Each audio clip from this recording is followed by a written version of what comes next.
Nós estamos nesse mês de janeiro falando de esperança. Estamos terminando o último domingo do ano, o primeiro mês do ano se finda, adentrando por sua última semana. E eu estive pensando em algumas coisas que às vezes nos impedem prosseguir a jornada com tanta bênção, com tanta conquista, com tanto resultado. E encontrei que de fato eu e você não somos diferentes de forma alguma de alguns do povo de Deus no passado. Quando eu abro a Bíblia no Salmo de número 73, por favor faça isso, você vai ver que o salmista Asaf está pensando em sua situação e como é que os maus prosperam tão rapidamente, e começa de uma certa maneira a invejar a condição e a situação deles, até que ele entra no templo e entende que Deus coloca pessoas assim em lugares escorregadios. Ele diz: quase resvalaram os meus pés. Eu e você temos na nossa jornada, por certo, momentos de quase. Alguns talvez não experimentam essa situação, mas outros, por certo, já experimentaram, quando quase afastaram-se, quando quase se distanciaram, quando quase caíram, mas ainda bem que o Senhor os sustentou e eles recorreram ao Senhor. No Salmo de número 77, também o salmista Asaf, que parece-nos um dos salmistas que mais experimentou esse drama emocional, essa sensação de perda, de prejuízo, de distanciamento, ele relata também uma situação semelhante e diz que estava tão aflito quando gemia, versículo número 3, e indagava no seu íntimo e prescrutava, versículo número 6, e se perguntava: será que o Senhor nos rejeita para sempre? Será que o Senhor caducou a sua graça para conosco? Será que nós estamos de fato vivendo tão longe do Senhor assim? E de repente, naquele quadro de indagações, de perguntas, de um coração aflito, de uma alma cheia de perturbação, de um espírito abalado, ele começa a se lembrar dos feitos do Senhor, das maravilhas do Senhor, e então lembra-se que Deus continua sendo Deus do passado, o Deus do presente, se alegra de novo e refaz o seu ânimo. O Salmo de número 105, vá mais à frente um pouquinho, é um salmo que narra as histórias das obras maravilhosas de Deus em favor do povo de Israel. E então o salmista discorre, pontuando muitos aspectos dos feitos do Senhor e de suas obras para com o seu povo, e pontua inclusive pontos negativos desta jornada. O Salmo 106 é um outro salmo que nos mostra que Deus é plenamente gracioso, apesar de toda ingratidão de Israel. É um salmo de conteúdo histórico, que narra de maneira bem detida, tanto o aspecto cerimonial do arrependimento do povo, como a história de Israel, em vários momentos da sua jornada, com infidelidade, com rebeldia, com inconstância, e o Senhor com a sua ira os disciplinando e depois os restaurando. O Salmo 107 vai na mesma linha de pensamento, essa narrativa dos feitos de Deus no meio do seu povo, que vez por outra vacila, tropeça, se esquece, age com infidelidade, vai para longe, não leva a sério o que Deus fez. São salmos que narram de maneira muito clara estas histórias. O Salmo 136, 135 e 136 são dois outros salmos em que o salmista também discorre de maneira histórica os feitos de Deus e a atitude desse povo, a quem Deus muito fazia por eles, e é uma maneira tão displicente, rebelde, ingrata de agir para com Deus. E eu fico pensando, irmãos, o que será que no passado levou o povo a agir assim e que hoje também não é diferente?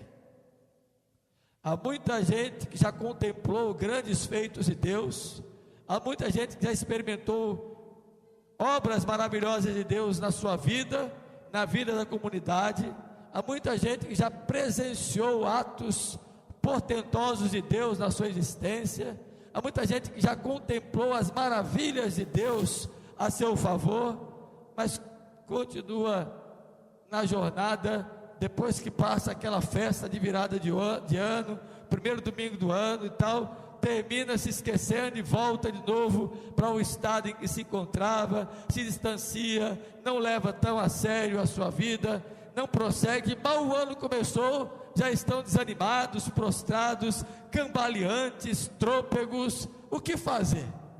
E o que leva as pessoas a agirem assim? Eu quero pensar rapidamente com você no Salmo das Escrituras, 2 versículos, e depois, dentre esse versículo, discorrer algumas coisas, tanto o que leva, quanto a restauração para isso. Abra sua Bíblia então no Salmo 78. Você viu que a introdução hoje foi diferente, né?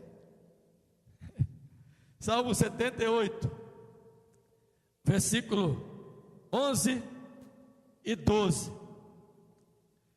Enquanto você abre a sua Bíblia aí no Salmo 78, verso 11 e 12, esse é mais um dos salmos que é uma meditação, e mais uma vez Asaf traz de uma maneira histórica acontecimentos da ação de Deus em favor do seu povo, desde quando Israel saiu lá do êxodo no Egito, até a instauração do tempo do reinado de Davi e da dispensação do reinado dos reis de Israel. E de forma poética, então o salmista narra aqui a história, apresentando de maneira muito clara, repetidamente, o amor de Deus para com o seu povo, a fidelidade do Senhor em cumprir as suas promessas e em realizar os seus feitos, em contraste com a infidelidade e a rebelião do povo que constantemente assim agia. E eu fico sempre pensando, será que nós somos diferentes como povo de Deus hoje deste povo no passado? Acredito que não. Às vezes as mesmas circunstâncias e os mesmos fatos e os mesmos motivos também nós trazemos entre nós. Leia então 78, por favor, verso 11 e verso 10 e verso 11, por favor, comigo. Fica de pé e vamos ler juntos. Leamos. Não guardaram a aliança de Deus, não quiseram andar na sua lei, esqueceram-se das suas obras e das maravilhas que mostraram. Amém. Pode sentar. Já disse a você que esse salmo é uma narrativa de acontecimentos históricos que Asaf, de maneira poética, coloca,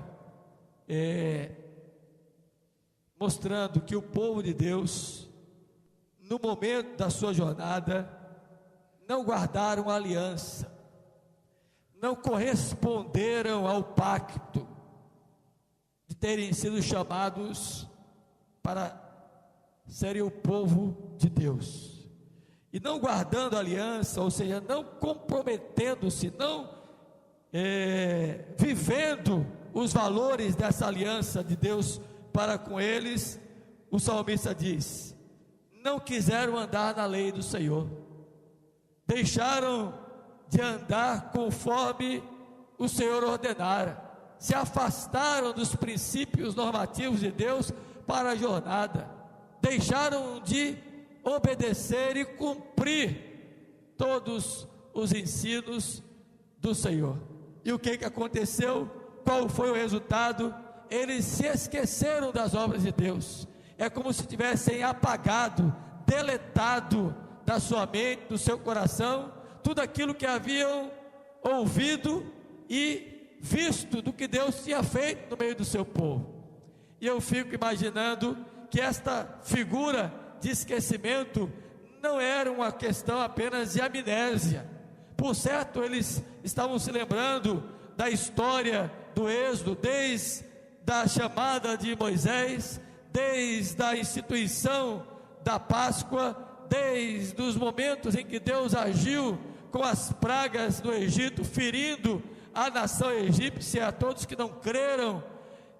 E imagino que eles não se esqueceram de como Deus abriu o mar vermelho diante deles, porque ninguém esquece de um acontecimento portentoso desse, só se for uma pessoa que vai sofrer mesmo de amnésia, que tem uma mente destituída de razão, vai perder na sua mente um acontecimento tão fantástico como esse, passar a pé enxuto o mar vermelho.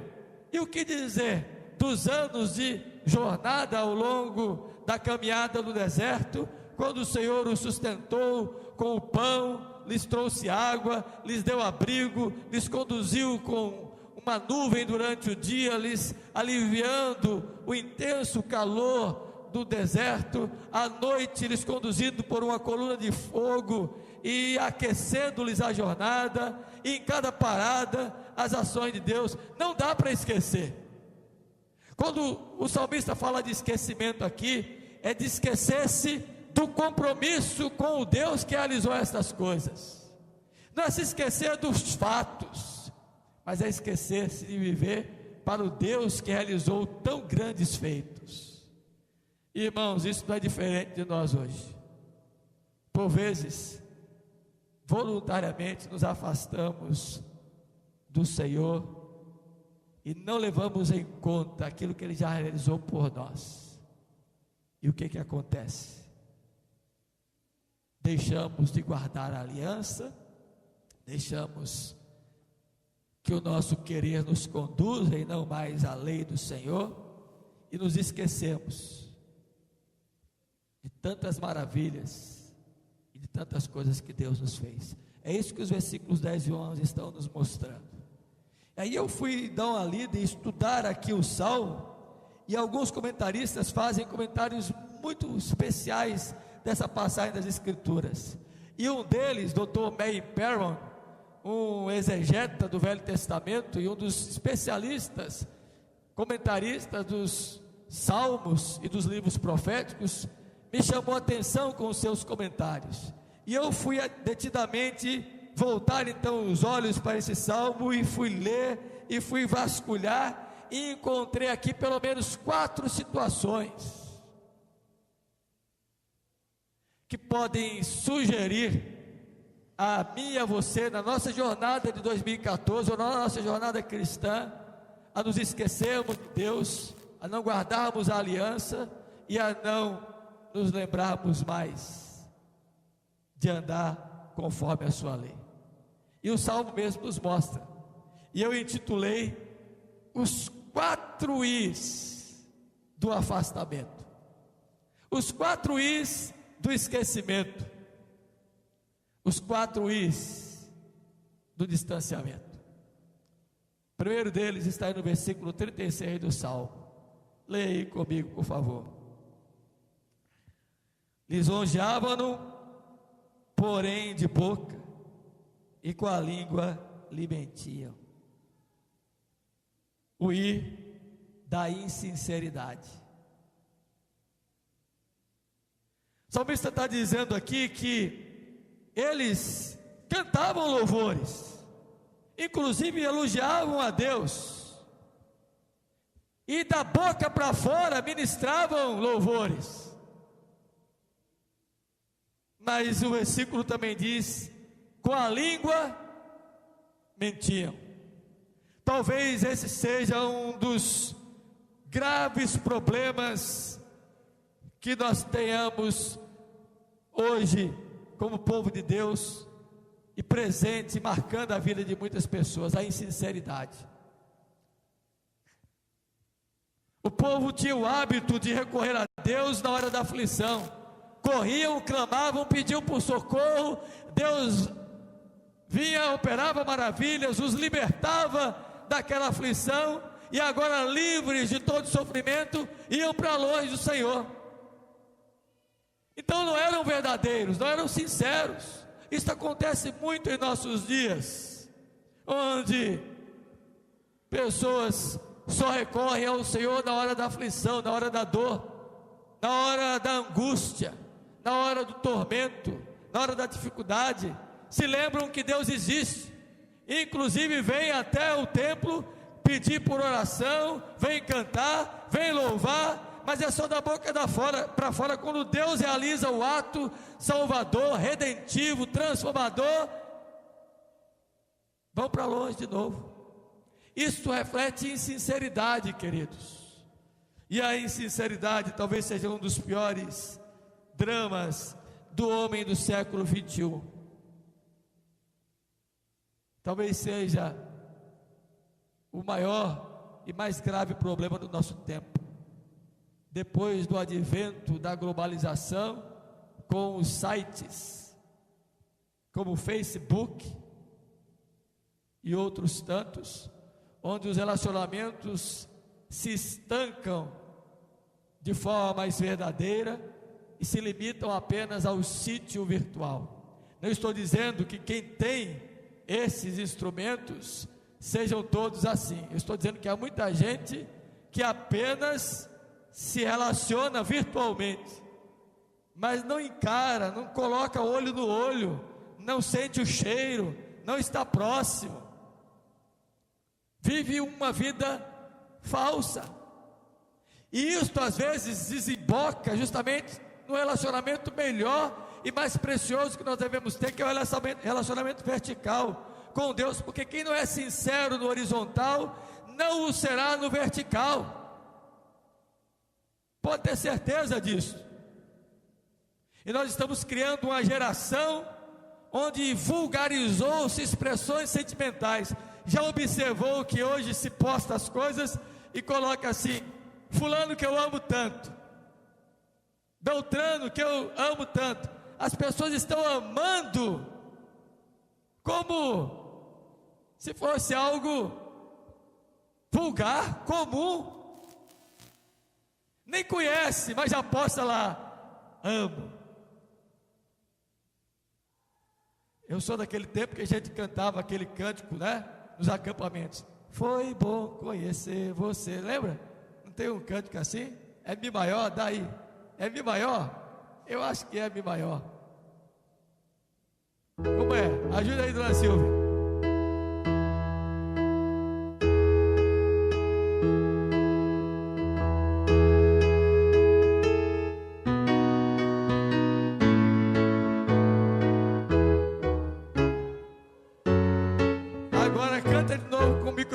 Para o povo ouvir.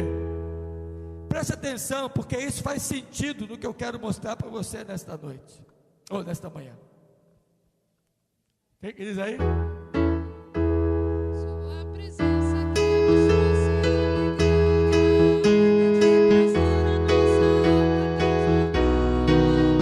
agora só me vão cantar para você.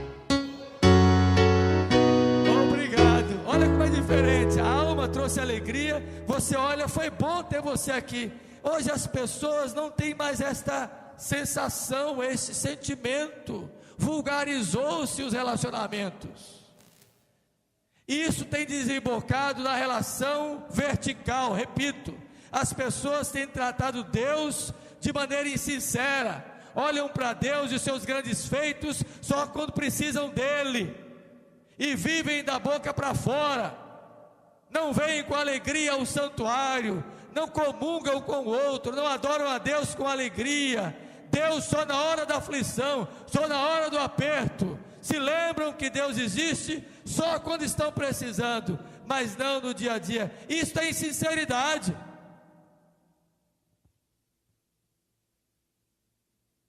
Eu dizia ontem pregando no Salmo 51, lá em nossa congregação, que o salmista Davi, no versículo 6, abra aí, no Salmo 51, eis que te comprases na verdade no íntimo, e no recôndito me fazes conhecer a sabedoria. Davi havia cometido um pecado, embora fosse um homem segundo o coração de Deus, estava vivendo como se não tivesse cometido nenhum delito, até que é confrontado por Natã, que significa graça de Deus, que lhe conta uma historinha, e ele diz: eu vou pegar esse homem. E Natã, com coragem e com ousadia, diz: este homem é o Senhor, ó meu rei, foste tu. E na mesma hora cai a máscara, na mesma hora cai por terra aquela pose de alguém que estava vivendo corretamente. E ele então faz a sua oração penitencial, e no versículo 6 diz: eis que o Senhor se agrada da verdade no recôndito do coração. A palavra sincero vem da língua, da tradução latina, que significa sem cera. Os mercadores orientais costumavam dar uma guaribada nos vasos que eram levados para o mercado, e alguns que estavam trincados, eles enceravam bem, de forma que quando chegasse alguém para comprar, tanto o vaso em perfeito estado, como o vaso trincado, estavam ali à venda, custavam o mesmo valor e levavam. E algumas pessoas, usando a linguagem de hoje, compravam gato por lebre, pegavam um vaso quebrado, guaribado, encerado, como se estivesse comprando um vaso perfeito. Aí descobriu-se, alguns compradores mais detidos, mais observadores, pegavam o vaso, levantavam contra a luz do sol, e não havia cera suficiente que apagasse as rachaduras. Aí eles viam: esse está rachado, deixavam de lado e pegavam o inteiro, sem cera. Sincero. Deus se agrada da sinceridade do coração. E quando nós nos expomos à luz que é Jesus, ao sol da justiça, não vai ficar nenhuma trinca, por menos aparente que seja, sem ser revelada. Deus sabe quem nós somos, não adianta tentar enganá-lo. Deus conhece a sinceridade do nosso coração. Este é o primeiro I, que muitas vezes nós encontramos pessoas se afastando de Deus porque vivem a insinceridade, não vivem a verdade. Por isso Jesus disse lá em João 4, quando ele narra a conversa dele com a mulher de Samaria, que o Pai procura verdadeiros adoradores, que o adorem em espírito e em verdade. Gente verdadeira só ouviu a mulher esta mensagem depois que Jesus a confrontou, mandou chamar-lhe o marido. Ela disse: marido eu não tenho, Senhor. E ela disse: bem disseste, porque 5 já tivestes, e aquele com quem vives também não é teu marido. Revelou toda a verdade, e ela foi abençoada. E Deus encontra, foi nesse contexto que está dito que o Senhor procura verdadeiros adoradores, adoradores sinceros, gente que não vive camuflada da boca para fora. Segundo I, que pode levar as pessoas, segundo o versículo número 11, a se esquecerem das obras de Deus, a não andar segundo a lei e a não guardar a aliança, versículo 10. O I da instabilidade. Veja aí o versículo 37, por favor. Porque o coração deles, leiam comigo, não era firme para com ele, nem foram fiéis à sua aliança. Deixa eu dizer uma coisa para você, guarde isso: sentimentos religiosos não são suficientes para nos manter firmes com o Senhor. conhecimento de ritos cerimoniais religiosos não são suficientes para nos manter firmes com o Senhor. E há muita gente vivendo em instabilidade, vivendo sem firmeza, porque não está comprometido com a aliança, com a promessa, com as Escrituras. Se compromete simplesmente com os seus sentimentos. Eu tenho o maior pavor quando alguém chega para mim e diz: pastor, eu senti de Deus, eu me tremo todo. E há muita gente que chega com palavras, inclusive revelacionais, dizendo: senti de Deus, pastor, isto aqui, eu fico apavorado, porque Jeremias diz que o nosso coração é enganoso, é corrupto. Quem vai conhecer e viver com base nos sentimentos religiosos, nas experiências religiosas, tomar para si argumentos meramente religiosos e não se fundamentar nas Escrituras e na promessa de Deus, é perigoso, traz instabilidade. O risco de sermos desmantelados é muito grande. Temos que nos firmar nas Escrituras. O povo de Deus aqui era fraco, inseguro na fé. Não se podia confiar nesse povo aqui, historicamente falando.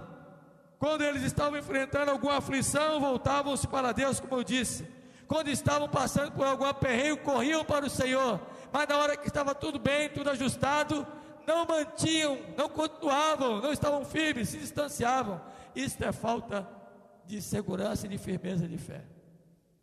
Charles Spurgeon diz assim: qualquer ladrão está disposto a gerar e a gemer com declarações de arrependimento, se achar que assim possa convencer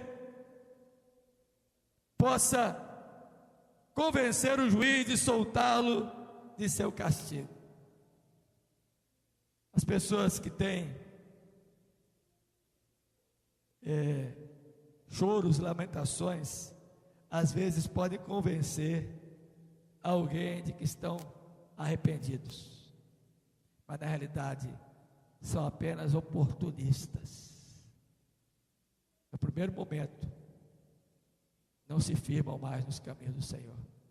Eu não sei se acontecia na sua casa, na minha acontecia. Na hora de castigar o menino, ele dá uma boa peia, começa a chorar. Já observou? Antes de começar o negócio, o menino já... Eu estou vendo isso agora, quando Débora diz: Maria Alice, vou contar até 3, e às vezes, coitada, ela tem que repetir mais uma vez, ela já começa a chorar. É uma maneira de querer amolecer o coração do pai e da mãe, não é verdade? E aí, às vezes o pai cai na onda, a mãe cai na onda, e não disciplina. Mas com Deus é diferente. Não adianta eu ficar enganando, só correr para a hora do aperreio, porque o Senhor vai descer a vara, vai disciplinar a quem Ele ama, e vai corrigir. E é isso que o salmista está dizendo aqui: vocês estão agindo com inconstância, vocês estão agindo de maneira instável, e o Senhor está punindo vocês de novo, porque vocês estão indo para longe. Cuidado com a instabilidade. Terceiro I, versículo 40. Leia aí comigo. Quantas vezes se rebelaram contra ele no deserto, e na solidão o provocaram. Esse relato você vai encontrar lá em Deuteronômio capítulo 31 e capítulo 32. O deserto, presta atenção nisso, o deserto era um lugar onde não se tinha qualquer esperança de sustento ou de suprimento, senão aquele enviado por Deus com a sua provisão. No deserto, Deus mandou codornas, Deus mandou maná, Deus abriu fonte, Deus trouxe horas e horas de descanso, provisões contínuas de Deus. Mas apesar disso, o povo era incrédulo. é o terceiro I, o I da incredulidade. Meu irmãozinho, minha irmãzinha, mesmo sabendo de todos os atos e obras de Deus na jornada, se rebelaram contra o Senhor. É o que o versículo 40 diz aí: rebelaram-se contra ele no deserto. E você deve estar lembrado de que sentiram saudades das panelas do Egito, quiseram comer as cebolas e o pepino de novo, porque estavam achando que a jornada era por demais longa, que o tempo era por demais extenso, e que eles estavam já ali naquela caminhada no deserto há muito tempo e queriam voltar para o Egito. Olha que sensação terrível de incredulidade. Viveram 400 anos clamando para que Deus os libertasse. Deus os liberta de uma maneira portentosa, os faz atravessar o Mar Vermelho, chegam na caminhada, são sustentados pelo Senhor. Agora, pela incredulidade, começam a se rebelar. Queridos, a incredulidade é a mãe de todos os pecados. E um dos primeiros resultados de quem age com incredulidade, que é a disposição para não querer crer no que Deus é, chama-se rebelião, rebeldia. Desviar a atenção para continuar de onde não queria ter saído é incredulidade. Ficar pensando no tempo do deserto, do Egito, querer voltar para o lugar em que estava, é incredulidade. E às vezes há pessoas que se permitem alimentar desse espírito do ir da incredulidade e começam a sentir saudades. E o primeiro argumento é esse: quando eu não era crente, essas coisas não aconteciam. Quando eu não era crente, isto não era assim. Melhor é relacionar-se com fulano do que com Beltrano, que diz ser um crente.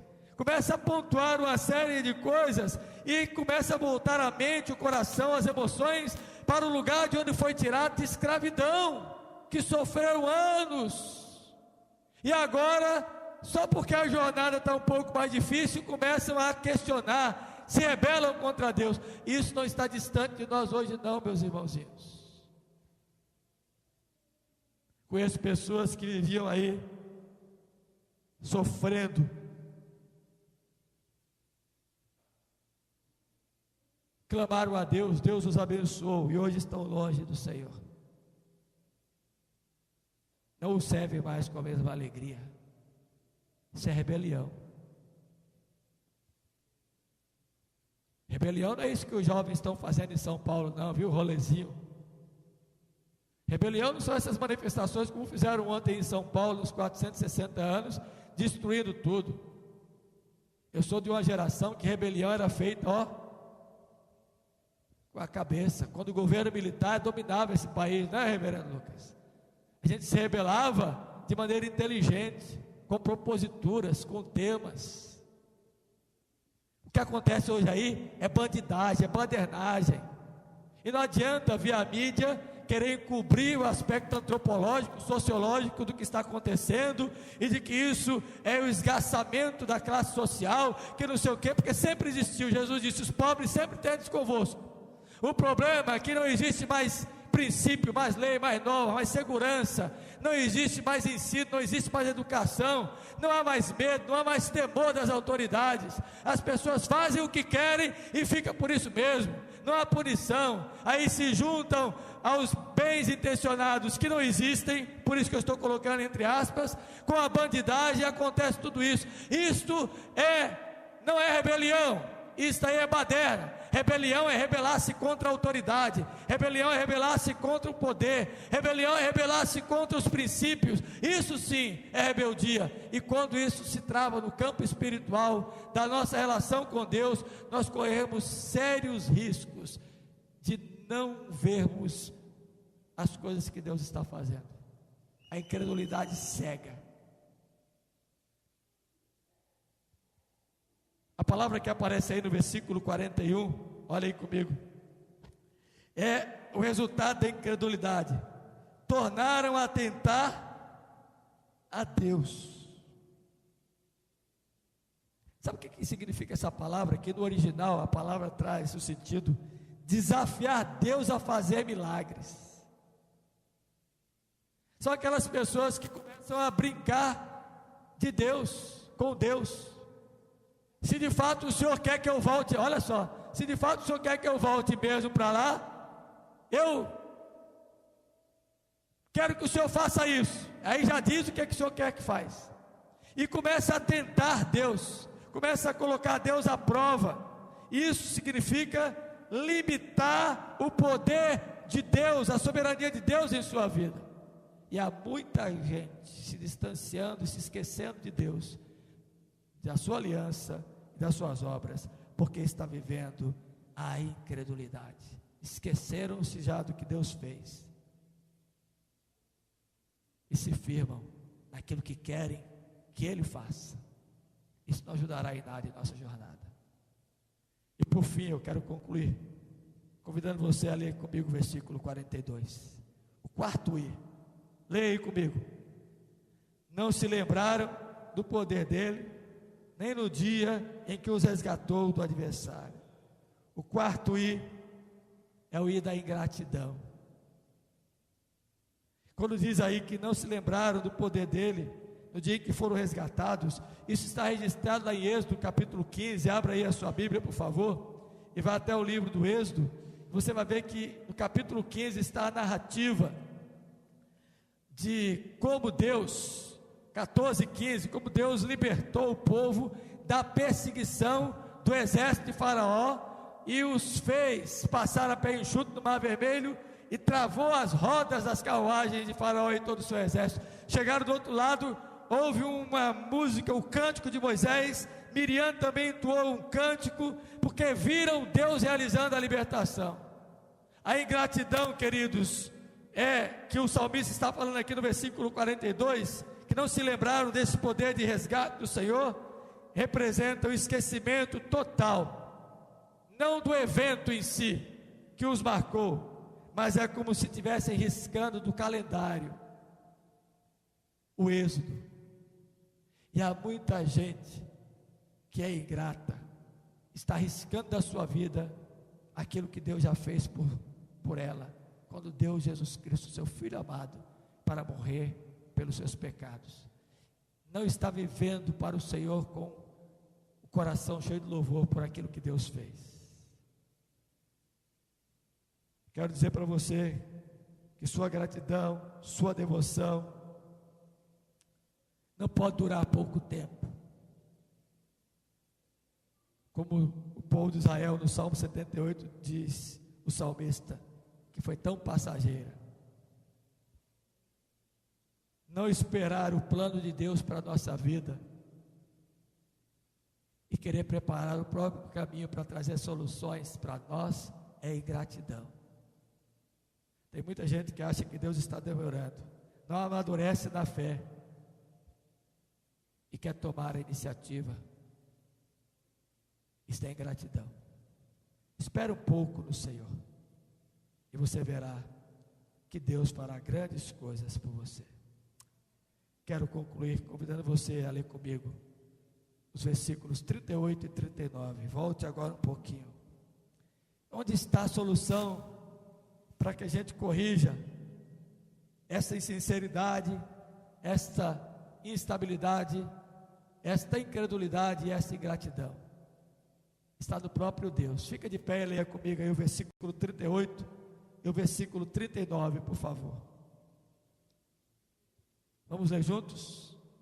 Ele, porém, que é misericordioso, perdoa a iniquidade e não destrói. Antes, muitas vezes, desvia a sua ira e não dá largas a toda a sua indignação.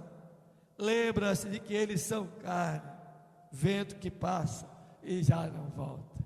Glória a Deus. Ainda bem que Deus é misericordioso. Ainda bem que Deus perdoa essa nossa insinceridade, essa nossa instabilidade, essa nossa incredulidade, essa nossa ingratidão. Ainda bem que Ele age com misericórdia e não nos destrói, nos desvia a ira dEle, e não dá largas, não dá passos largos, para que a nossa indignação resulte em nossa condenação. Louvado seja Deus. Eles estavam cheios de falsidade, mas Deus transbordava de misericórdia. Eles estavam cheios de instabilidade, mas não foi por causa deles que o Senhor os puniu, mas porque o Senhor é compassivo. Eles estavam vivendo incredulamente, sem significado algum na sua vida para o que Deus havia feito, mas Deus tinha planos de salvação grandiosos para eles. Eles estavam vivendo de maneira ingrata, mas Deus se lembrou deles. Que seja assim comigo e você em 2014. Que não nos deixemos de visitar pela insinceridade, pela instabilidade, pela incredulidade, pela ingratidão, mas que recorramos às misericórdias de Deus. Amém? Curve sua cabeça, nós vamos orar ao Senhor. Convido ao nosso irmão presbítero, o genro do reverendo Lucas, presbítero Roberto, que faça esta oração.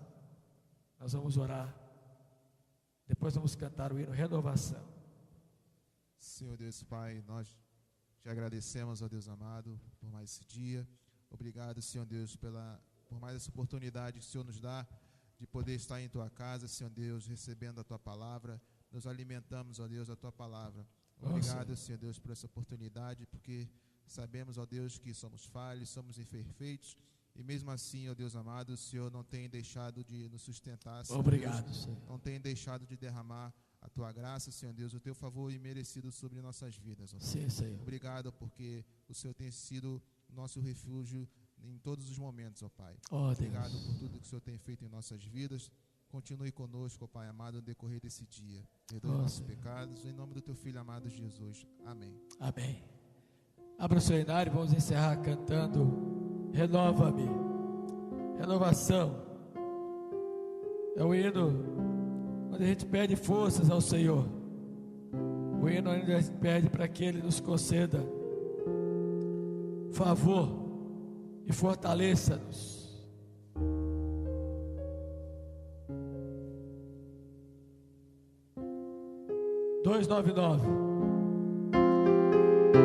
Renovação.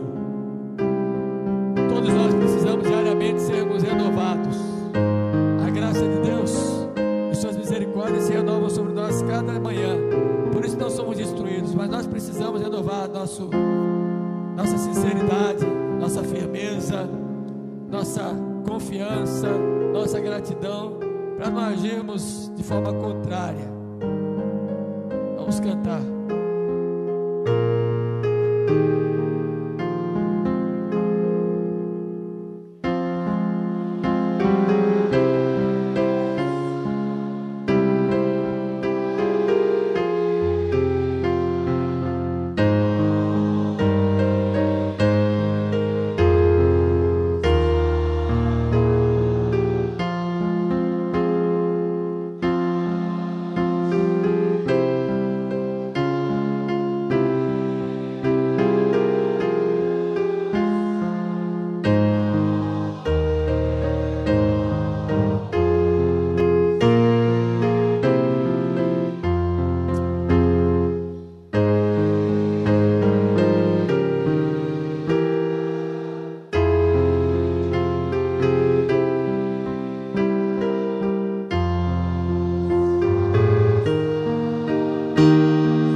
Que seja assim. Volte logo mais às 18h30 para adorar esse Deus. Estará pregando aqui o reverendo Lucas Ribeiro, nos trazendo a palavra nesta noite. Traga com você um visitante. E que agora a graça bendita de Jesus, o Filho de Deus, nosso Senhor e Salvador, Supremo Pastor de nossas almas, o amor de Deus, o nosso Pai, Deus poderoso, portentoso, que tem operado maravilhas e prodígios em nós e sobre nós, e toda a ação do Espírito Santo de Deus, de conforto, de consolo, de exortação, de orientação, seja com a igreja do Senhor aqui reunida nesta manhã, com todo o povo de Deus espalhado pela face da terra, hoje e sempre. Amém.